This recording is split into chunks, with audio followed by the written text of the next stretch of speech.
네, 시장에서 반짝 뜨고 사라질 종목이 아닌 끝까지 갈 수 있는 종목 하나씩 살펴보겠습니다. 갈테마가라 곽영훈 부장 함께합니다.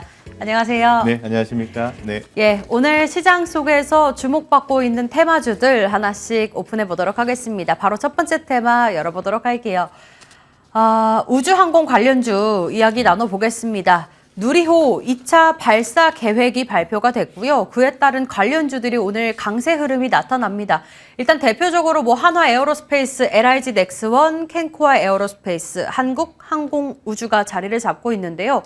일단 포인트를 잡아보자면 정부에서도 우주 관련한 사업에 대해서 계속 발표를 하고 있고, 그런데 지금 구간에서 한 가지 의문이 드는 게 사실 그 전쟁 우려감으로 인해서 미사일 관련주로도 최근에 많이 올라왔잖아요. 네, 네. 여기서 이 호재를 안고 더 상승을 할 수 있을 것인가, 이게 좀 물음표가 있어요.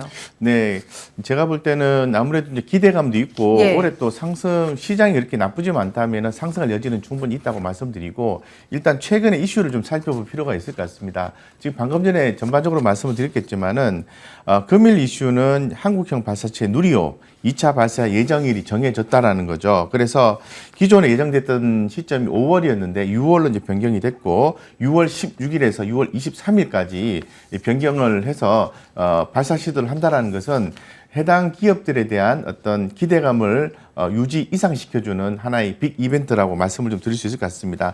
우주산업 같은 경우에는 굉장히 중요한 거죠. 중요한 거고 계속해서 발전 성장할 수밖에 없는 업종이고 테마고 그렇습니다. 그렇기 때문에 우주 관련된 기업들은 여전히 주목받고 있고, 두 번째는 아무래도 러시아 우크라이나 사태로 인해서 전반적으로 전쟁 관련된 관련주들 움직임, 지난주에도 한번 말씀드렸는데요. 네. LIG 넥스원이라든가 또 하나유로 스페이스라든가 네. 이런 종목, 캔코아 에어로스페이스라든가 이런 종목들, 그리고 움직임 있는 거죠. 그래서 이런 종목들이 함께 이슈가 좀 붙어서 미국이 이제 러시아의 어떤 추가 경제 재개를 지금 주말에도 스위프트에 대해서 얘기를 했지만은 추가적인 어떤 제재를 하게 되면은 반도체, 항공, 우주 분야에서 또 수출 통제가 되기 때문에 이 관련 기업들에 대한 수혜가 기대가 된다고 좀 말씀드리겠습니다. 어쨌건 관련해서 우리가 관심을 갖고 대응하는 게 좋겠다 이렇게 말씀드리겠습니다. 네, 사실 부장님께서 이 항공우주 관련주에 관심이 꽤 많으시잖아요. 네. 사실 지난해 LIG 넥스원으로도 최고가를 꾸준히 달리면서 저희가 수익을 정말 많이 가져갔었는데 네, 네. 이번에는 어떤 종목을 챙겨오셨을까요? 지난번에 LIG 넥스원 말씀드렸기 예. 때문에 관심을 가지셔도 되고요. 많이 있습니다. 많이 있는데 오늘은 한국 항공우주에 대해서 네. 말씀을 좀 드릴게요. 4분기 일회성 비용 반영으로 인해서 실적이 조금 안 좋았죠. 그래서 실적보다는 수주 이런 부분들이 실적 좀 감소가 되고 그런 부분이 있었는데, 올해는 항공산업의 어떤 회복이 좀 전망이 된다라는 거죠. 그래서 올해 2022년부터 수주가 급증할 것으로 기대가 되고 있습니다. 더불어서 이 코로나로 부진했던 기계 부품이 올해부터 회복된다고 하니까 어떻게 보면은 리오프닝 관련된 종목으로도 해석될 여지는 충분히 있다라고 말씀을 좀 드리겠습니다. 그래서 지금 이 여러 가지 이슈에 맞물려 있는 거죠. 리오프닝 관련된 부분도 있을 것 같고 이 부분도 있지만은 올해 수주 그리고 러시아, 우크라이나 지정학적 리스크 발생으로 인해서 주목받는다 말씀드리겠습니다. 그래서 현재 지금 차트 흐름 보고 제가 설명 간단하게 좀 드리겠습니다. 먼저 그 한국 항공우주에 대한 흐름을 보시면은 여기 그 꾸준히 이렇게 좀 주가가 이제 우상향이 되는 60주선이 우상향이 되는 패턴을 좀 가져올 수 있을 것 같고요. 여기서 지지받으면서 또 한 번 상승해주는 모습을 그려주면서 최근에 또 20주선도 저점을 다지면서 우상향이 되고 있는 거죠. 이 부분에 대해서는 우리가 관심 가져도 되는 시장 분위기다라고 말씀드릴 수 있을 것 같고, 한국항공우주가 최근에 이제 주가가 빠지고 난 뒤에 다시 한 번 더 3일 연속 강하게, 이틀 연속인가요? 이틀 연속 좀 강하게 올라와주고 있고, 좋은 고점 부분이 있지만은 두 가지 패턴으로 보시면 되겠습니다. 하나는 좀 눌러줬다가 다시 한 번 더 반등할 가능성과, 그리고 정고점을 뚫고 난 뒤에 한번 지지를 주면서 올라갈 가능성, 이렇게 점쳐보시면 될 것 같고요. 손절 라인만 밑에 좀 잘 대응을 하시면 좋을 것 같습니다. 그래서 짧게 대응하시는 분들을 네. 위해서 35,000원 제가 손절 라인 정해드리고요. 이 부분만 유지가 된다면은 45,000원까지 목표가 잡고 트레이딩 전략이든 어떤 중장기를 모아가시던 대응이 가능하다 이렇게 말씀드리겠습니다. 네, 앞서 제가 질문을 드렸던 것처럼 이미 전고점 부근까지 올라와 있어서 지금 들어가도 되나라는 생각하시는 분들 많이 계실 텐데 일단 누리호 관련된 이슈뿐만 아니라 다양한 모멘텀을 안아가고 있기 때문에 목표가 45,000원까지 저희 중장기적 관점으로 한번 지켜보겠습니다. 손절라인 35,000원 체크 도와드리도록 할게요. 첫 번째 테마 확인해봤고요. 바로 이어서 두 번째 테마 열어보겠습니다. 곽 부장의 갈테마 오픈해 보도록 하죠. 오늘 원전 관련주들이 정말 많이 올라가고 있어요. 네. 일단 정부에서도 또 한 가지의 전략을 내어놨고 원전 관련주 계속해서 주목을 받아가고 있는데요. 지금도 늦지 않았다고 평가하시나 봐요. 네, 그럼요. 제가 지난 우리 본 코너에서도 예. 여러 차례 걸쳐서 강조를 드렸어요. 그래서 원전에 대해서는 계속해서 주목을 하셔야 되고 또 다음 달에 또 대선이 있지 않습니까? 그 이후에도 원전 정책에 예. 대한 부분은 바뀜이 있다라고 말씀을 드리겠습니다. 그래서 지금 원전에 대해서 관심 가져야 되고 아무래도 그 최근에 원전이 더 핫하게 주목받는 몇 가지 이슈를 좀 정리해서 좀 말씀드리면 첫 번째는 러시아산 천연가스의 어떤 도입이 어려워짐에 따라서 동유럽 국가들이 이 원전에 대한 투자를 더 매진할 가능성이 높다라는 부분입니다. 이런 부분이 부각이 되는 거고요.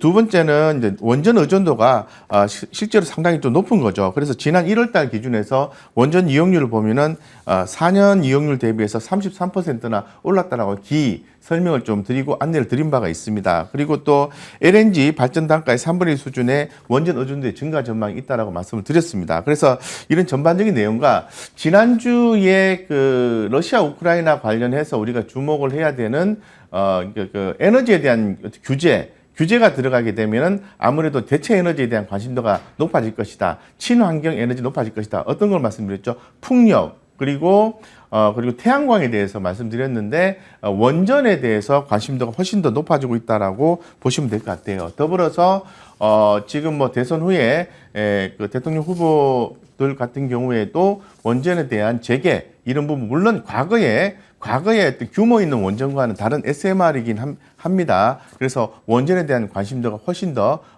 높아지고 증폭될 수 있다라고 말씀드리겠습니다. 네, 정책 테마주로 소형 원전 관련해서도 이벤트를 가져가고 있고 일단 우크라이나 사태로도 주목을 받고 있습니다. 좋은 종목을 찾아봐야 할 텐데 오늘 상한가 도달한 종목들도 굉장히 많고요. 네. 대다수 종목들이 두 자릿수 급등을 이어가고 네. 있습니다. 일단 탄력 받았을 때 더 끌고 가보자라는 관점으로 좋은 종목 골라봐야 될 텐데요. 네, 기존에 한번 안내를 드린 적이 있었는데요. 한전기술을 그때 한번 말씀드린 적이 있어요. 수익 났으니까 네. 괜찮고요.